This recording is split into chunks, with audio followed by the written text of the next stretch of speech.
Esto es DW Noticias desde Berlín. La contraofensiva de Ucrania en el este del país llena de esperanzas a las tropas ucranianas y pone bajo presión al ejército ruso. Los ucranianos aseguran haber liberado más de 300 localidades ocupadas en tan solo una semana, mientras en Rusia comienza a haber voces críticas sobre el rendimiento de los militares y del Ministerio de Defensa. Estos son nuestros titulares. Optimismo y sensación de resistencia en Ucrania durante la visita del presidente a las zonas recuperadas. Volodymyr Zelensky viaja a la estratégica ciudad de Izium y asegura que su país avanza hacia la victoria, pero no todos comparten su optimismo. Además, la presidenta de la Comisión Europea, Ursula von der Leyen, propone un amplio plan de emergencia para lidiar con el aumento de los precios de la energía que atribuye a los efectos de la guerra en Ucrania. Tendremos los detalles en la economía. Y el presidente de Colombia, Gustavo Petro, le pide al mandatario venezolano Nicolás Maduro ser garante del proceso de paz de su país. Maduro acepta, para sorpresa de algunos, en un momento clave para las negociaciones del gobierno colombiano con la guerrilla del ELN.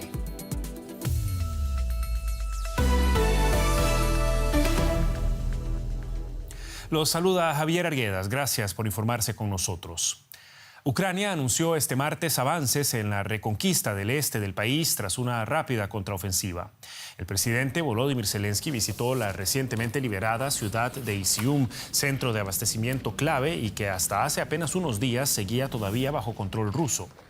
Ucrania asegura haber liberado 8.000 kilómetros cuadrados de territorio en la región de Kharkov e informa de las atrocidades en esta zona cometidas supuestamente por las fuerzas rusas durante los 6 meses de ocupación. Las investigaciones por crímenes de guerra ya han comenzado, pero en las ciudades liberadas reina ante todo el alivio. En la ciudad de Izium, el presidente Zelensky estrecha la mano de un comandante ucraniano. Gracias al arduo trabajo de sus tropas, la ciudad ha sido liberada de las fuerzas rusas. Pero después de los intensos combates no queda mucho de ella.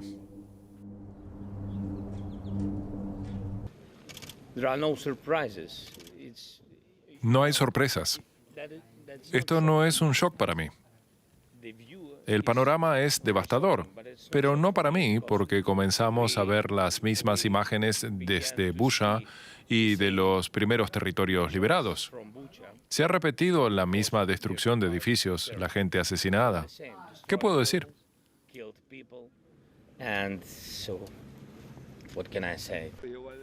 La contraofensiva del noreste de Ucrania ha permitido al ejército del país invadido recuperar una amplia franja del territorio en unos pocos días.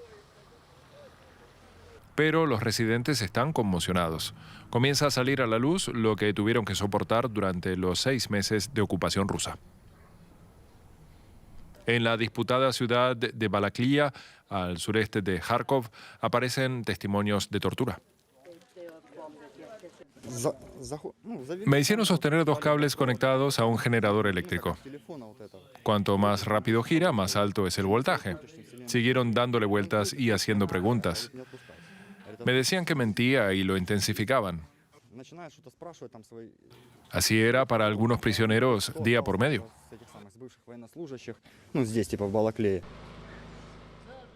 Con la protección del ejército ucraniano, lo que más anhela a la población es dejar atrás los días oscuros de la guerra y ver la bandera ucraniana ondeando otra vez sobre su país. Pero a pesar del optimismo mostrado por las tropas ucranianas en días recientes, el frente diplomático de la guerra cuenta otra historia totalmente diferente. Tanto el canciller alemán Olaf Scholz como el secretario general de Naciones Unidas, Antonio Guterres, se expresaron sobre las llamadas que sostuvieron con el presidente ruso Vladimir Putin. Ambos fueron claros en su escepticismo sobre un posible fin de la guerra. Sobre mi conversación con el presidente ruso, lamentablemente no puedo decirle que allí haya crecido la impresión de que empezar esta guerra fue un error. Y no hay señales de que emerjan nuevas actitudes.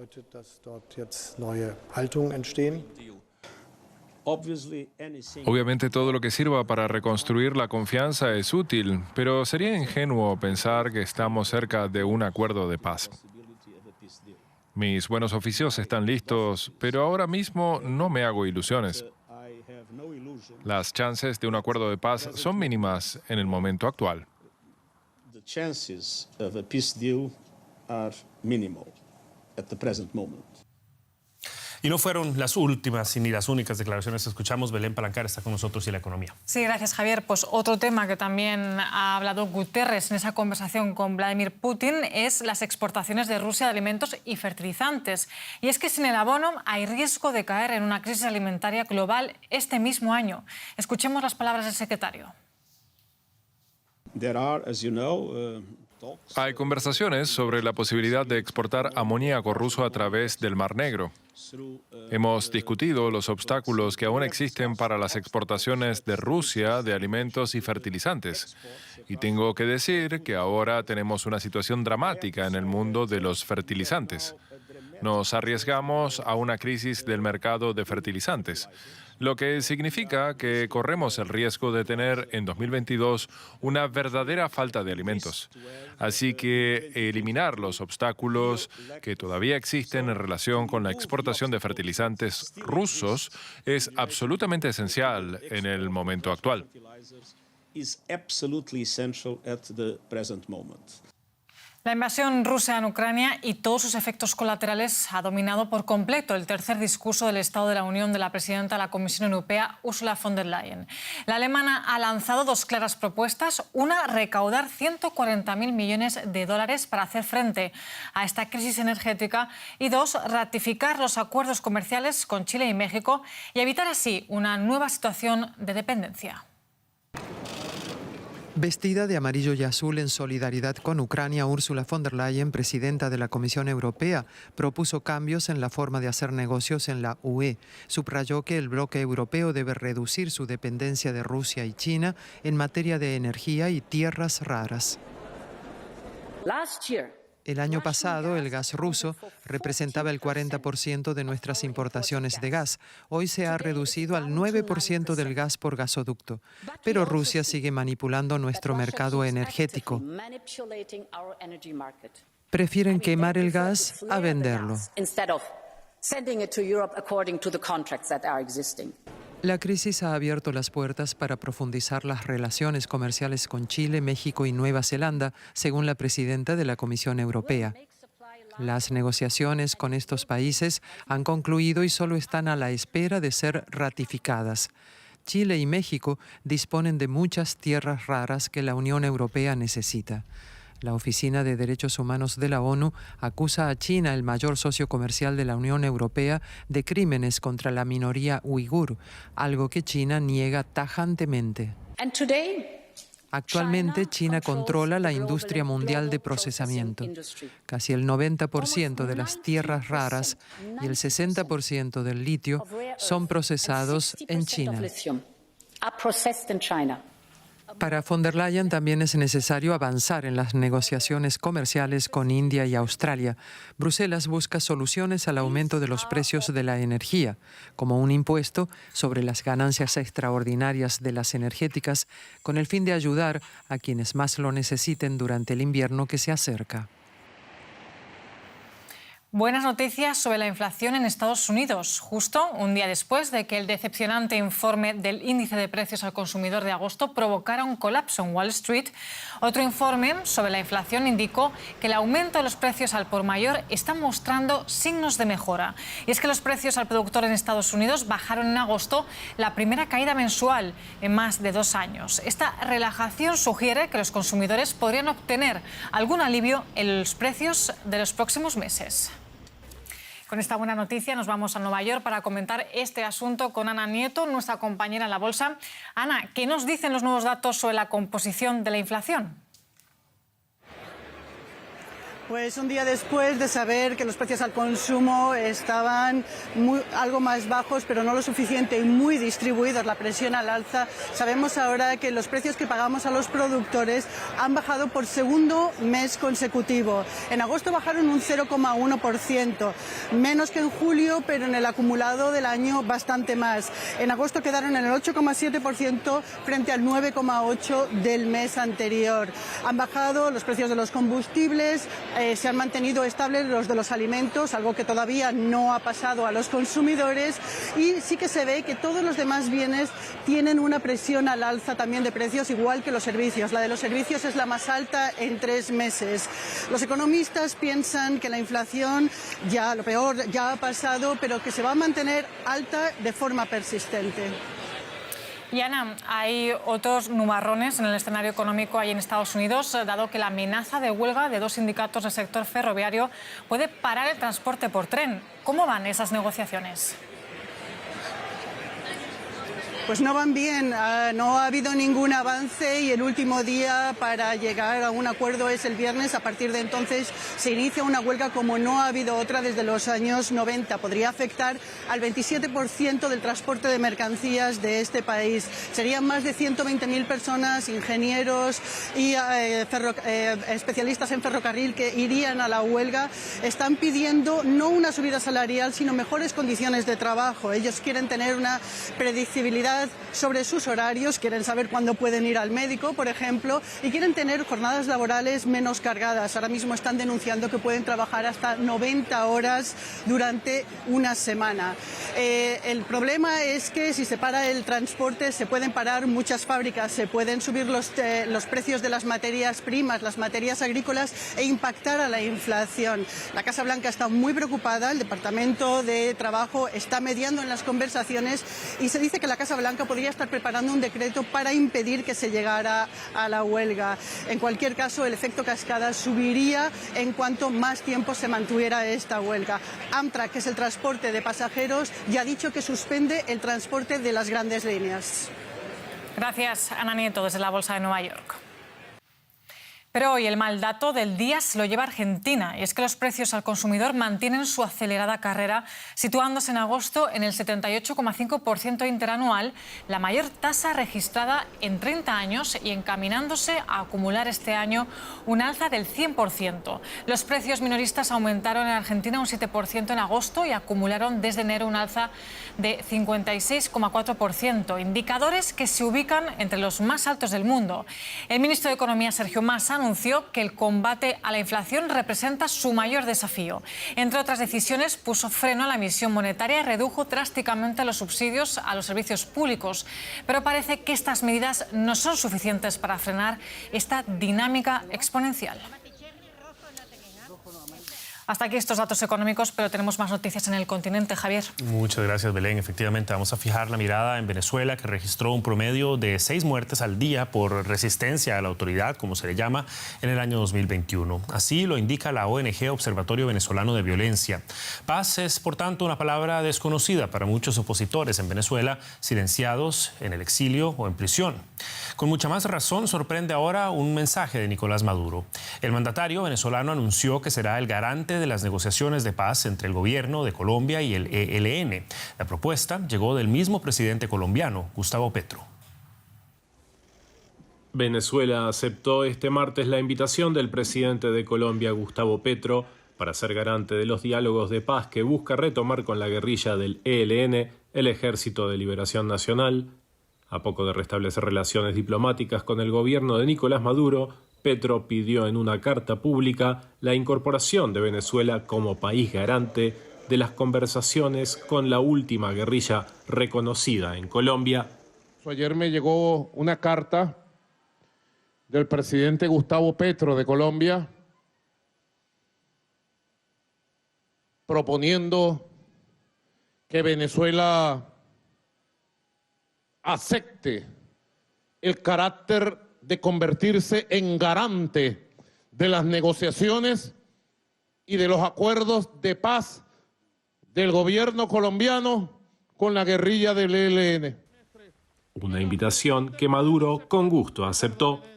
Venezuela acepta el carácter de garantes de las negociaciones y de los acuerdos de paz de Colombia con el ELN y pondremos nuestra mejor voluntad en nombre de Dios Padre Todopoderoso por la paz total de Colombia. Petro reactivó contactos con el ELN en busca de retomar las negociaciones interrumpidas en 2019 por el gobierno de Iván Duque, después de un ataque contra una escuela policial que dejó 22 muertos. Delegados suyos ya se reunieron en La Habana con representantes de la guerrilla. Retomar los diálogos con el ELN es parte de una política de paz total con la que el nuevo gobierno busca poner fin al conflicto de casi 6 décadas en Colombia. La paz con la FARC se firmó en 2016 y la otrora guerrilla marxista se convirtió en partido político. Luis Celis es asesor de la Fundación Paz y Reconciliación y nos acompaña a esta hora desde Bogotá para ayudarnos a analizar el desarrollo de esta noticia. Muchas gracias por estar con nosotros y bienvenido a DW. Y quisiera comenzar preguntándole por una situación bastante difícil de comprender en realidad, sobre todo para una audiencia internacional, y es este giro drástico en la política de Colombia, porque llevamos años oyendo al gobierno colombiano diciendo que Venezuela es patrocinadora del ELN, que fomenta en detrimento de Colombia actividades terroristas. ¿Eran mentira entonces todas esas acusaciones formales, incluso del gobierno anterior? Bueno, un cordial saludo a toda la audiencia de la Deutsche Welle y muchas gracias por esta oportunidad de diálogo. Pues estamos ante un nuevo gobierno, el gobierno del presidente Gustavo Petro, que es un gobierno que tiene otro talante. Y ese talante marca de que reconocemos en Venezuela un país hermano, reconocemos en Venezuela un gobierno que ha contribuido a este esfuerzo de paz desde hace mucho tiempo. No solamente desde la época del chavismo en 1999, sino mucho tiempo atrás. Recordar que la primera vez que el ELN se sentó a una mesa de negociación fue en el año de 1991 y lo hizo en Caracas. Entonces sí, lo que tú dices es cierto. El gobierno del presidente Duque fue un gobierno hostil hacia Venezuela, un gobierno que rompió relaciones diplomáticas con Venezuela y que se propuso ser parte de una política fracasada como la fue la del cerco diplomático.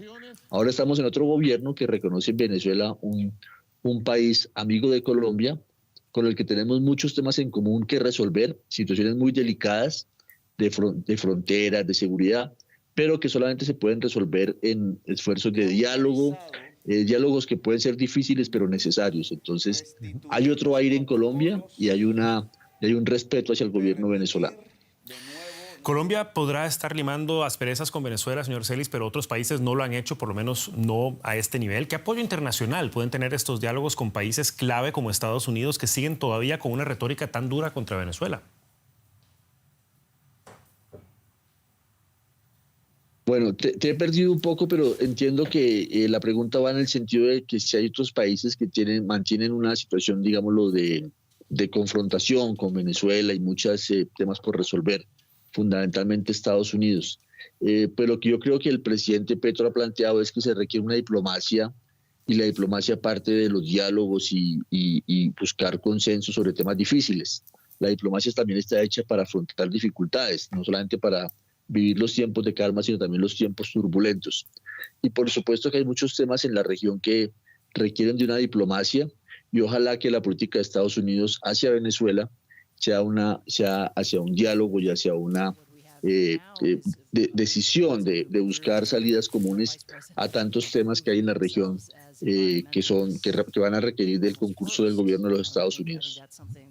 Los procesos de paz, lo sabemos, son largos y complicados, pero también del otro lado ha habido duras críticas tanto de los exguerrilleros de las FARC como de las disidencias sobre graves incumplimientos en las condiciones del acuerdo de paz, por lo menos por parte del gobierno anterior. ¿De qué legitimidad goza en realidad el Estado colombiano como contraparte de una negociación con estos antecedentes, siendo que las cosas, como vemos, pueden girar repentinamente? Bueno, yo creo que el gobierno del presidente Duque ha dejado un sinsabor en este esfuerzo de paz. Realmente es un gobierno que no cumplió en lo sustancial con el acuerdo de paz. Pero insistir en que hay un nuevo gobierno, que ese gobierno tiene un compromiso con el acuerdo firmado en el 2016 y tiene un compromiso con una paz total, entendida como la superación de todas las violencias organizadas. Tenemos un ELN que es la última de las guerrillas de nuestro viejo alzamiento armado, pero también tenemos otra serie de mafias y de grupos herederos de un viejo paramilitarismo que permanece en Colombia.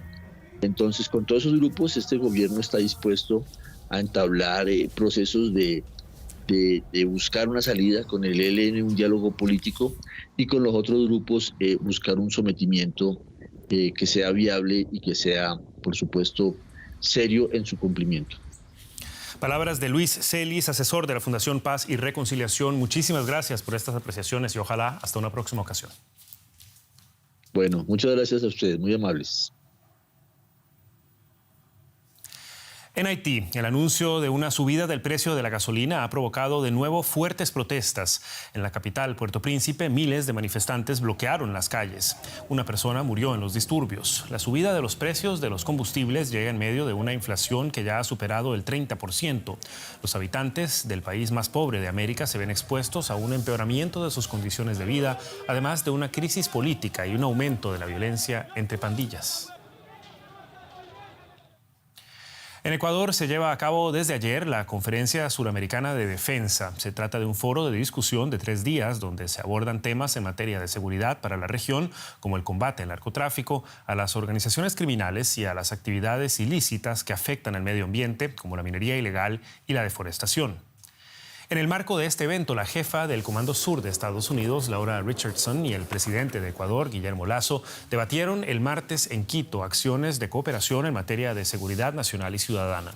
Ecuador sostiene una guerra contra el narcotráfico que se disputa el poder en las calles y en las cárceles, desatando una ola de violencia que figura entre las peores de Latinoamérica. Más de 30 millones de brasileños sufren de hambre. La pandemia de coronavirus empeoró la situación de la población más vulnerable. Bajo el gobierno de Jair Bolsonaro, la inseguridad alimentaria moderada o severa ha crecido con un alza del 73% en los últimos 2 años, un factor que podría inclinar la balanza electoral a favor del candidato izquierdista Luis Ignacio Lula da Silva en los comicios de octubre. A los pobres se los recuerda en época electoral, luego se olvidan de ellos. Esa es la realidad aquí en el Sertão. Los gobiernos cambian, pero una constante siempre queda en Brasil, la pobreza. Y peor, más de 33 millones de brasileños sufren hambre. La cifra, con un alza del 73% en los últimos 2 años, según la Red Brasileña de Investigación en Soberanía y Seguridad Alimentaria, es foco de una batalla política antes de las elecciones presidenciales de octubre. Estamos sufriendo, no es un chiste. Mis hijos mendigan, tratan de ayudarme. Todos los amigos ayudan. María da Silva perdió a su hermano por COVID el año pasado. Un destino tristemente compartido por muchos de sus compatriotas. Los costos de vida subieron y más después de la pandemia. Todo empeoró, todo está más difícil. El expresidente izquierdista Luis Ignacio Lula da Silva, favorito en las encuestas, culpa al presidente de ultraderecha Jair Bolsonaro de la reaparición de Brasil en el mapa del hambre de la ONU en 2021. 28,9% de la población padece inseguridad alimentaria moderada o severa. El país había sido eliminado del registro en 2014 tras un auge económico y programas sociales que ayudaron a 30 millones de personas a salir de la pobreza durante el gobierno de Lula. Dejamos atrás a Latinoamérica para enfocarnos en Europa. La primera ministra sueca, Magdalena Andersson, anunció su dimisión. El bloque de 4 partidos, encabezado por la política socialdemócrata, perdió por un estrecho margen en las elecciones del domingo, quedando en segundo puesto detrás de la coalición de partidos de derecha. Andersson dijo que el jueves solicitará al presidente del Parlamento que la releve de sus funciones como jefa de gobierno. Los nacionalistas demócratas de Suecia son ahora el segundo partido más grande del país, con más del 20% de los votos, y se espera que formen gobierno con sus socios ultraconservadores. Es tiempo de hacer un repaso de otras noticias que estamos siguiendo para ustedes a esta hora.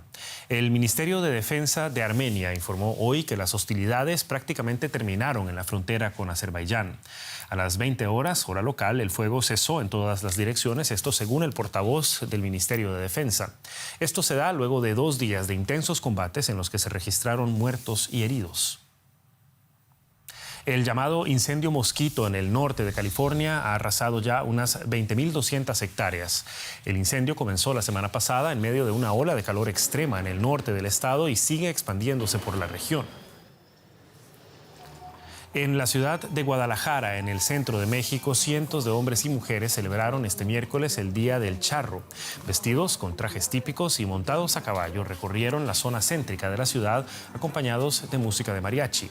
La charrería, como es llamada esta tradición ecuestre, está fuertemente arraigada en el centro y norte de México. El público en Reino Unido ha comenzado a ofrecer su último adiós a la reina Isabel en Londres. Anteriormente, una procesión llevó el féretro de la reina escoltado por un cortejo real hasta Westminster Hall, donde los restos de la monarca permanecerán durante 4 días. Miles han comenzado a pasar al cofre para despedirse una última vez antes del funeral previsto para el próximo lunes. Es el momento en el que la reina abandona el palacio por última vez. Cubierto con la corona imperial que la monarca usó en raras ocasiones formales, el féretro de la reina Isabel recorrió el centro de Londres en un carruaje tirado por caballos.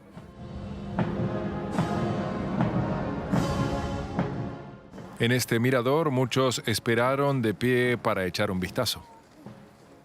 La procesión pasó junto a ellos a unos 75 pasos por minuto. Un ritmo que normalmente se usa para ocasiones lúgubres. Me sentí muy desconsolada. Fue un momento muy fuerte y poderoso. La multitud de repente se quedó en completo silencio. Estaba en silencio con el ataúd pasando, con la música que era tan poderosa.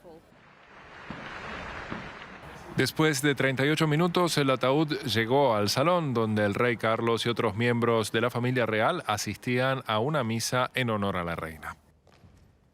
La difunta monarca descansará aquí durante 4 días. La sala del Parlamento permanecerá abierta a las 24 horas para que la población pueda presentar sus respetos. Pero la cola que comenzó a formarse 2 días antes es larga. La espera puede durar hasta 30 horas. Ella significaba mucho para todos. Ella era increíble, así que teníamos que estar aquí. Sirvió a su país durante 70 años. Así que creo que medio día de espera para rendirle tributo no es nada. Moviéndose en 2 filas paralelas, cientos de miles de dolientes desfilarán frente al ataúd antes de que se celebre el funeral el lunes. Y es todo por esta edición de DW Noticias. Gracias por su compañía y hasta la próxima. Que la pasen bien.